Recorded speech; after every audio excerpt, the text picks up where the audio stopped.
Good morning everyone. শ্রীমদ্ ভগবদ্গীতার একাদশ অধ্যায় বিশ্বরূপ দর্শন যোগ।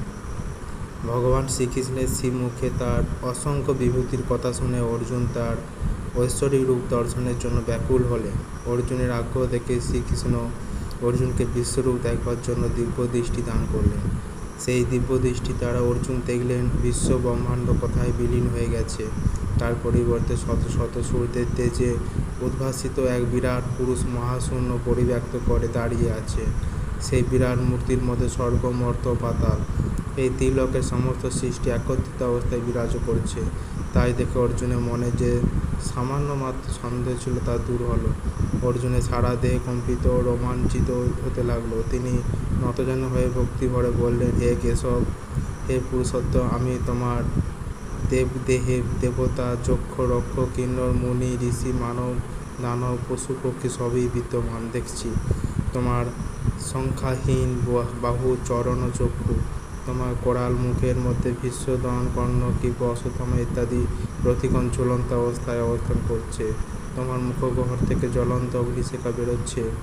নদীগুলি যেন বেগে মহাসাগরের দিকে ধাবিত হয়, সেই রকম যুদ্ধের বীর সকল সেই জ্বলন্ত শিখার প্রতি ধেয়ে চলেছে।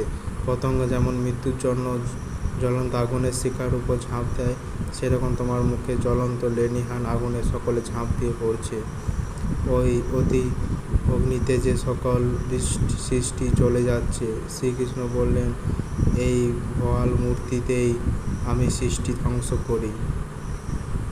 আত্মীয় পরিজন বিনাশের ভয়ে তুমি যুদ্ধে বিরত হয়ে অস্ত্র ত্যাগ করলেও আমি তাদের বিনাশের ব্যবস্থা করে রেখেছি। তুমি নিমিত্ত মাত্র। হে পার্থ, হৃদয়ের দুর্বলতা ত্যাগ করে কর্তব্য সম্পাদনে ব্রতী হও। শ্রী ভগবানের এই বাক্যে অর্জুনের ভ্রম দূর হলো। তখন অর্জুন নতজানু হয়ে বলতে লাগলেন, হে ঋষিকেশ, বন্ধু জ্ঞানে সখা জ্ঞানে ভ্রমবশত তোমাকে কতই না অন্যায় কথা বলেছি। তুমি আমার সমস্ত অপরাধ ক্ষমা করো। বন্ধু যেমন বন্ধুকে ক্ষমা করে, সেরকম আমাকেও তুমি ক্ষমা করো। হে অচ্যুত, তোমার এই ভীষণ মূর্তি আর দেখতে পারছি না। এর পরিবর্তে তোমার পূর্বের সৌম্য শান্তরূপ দেখাও।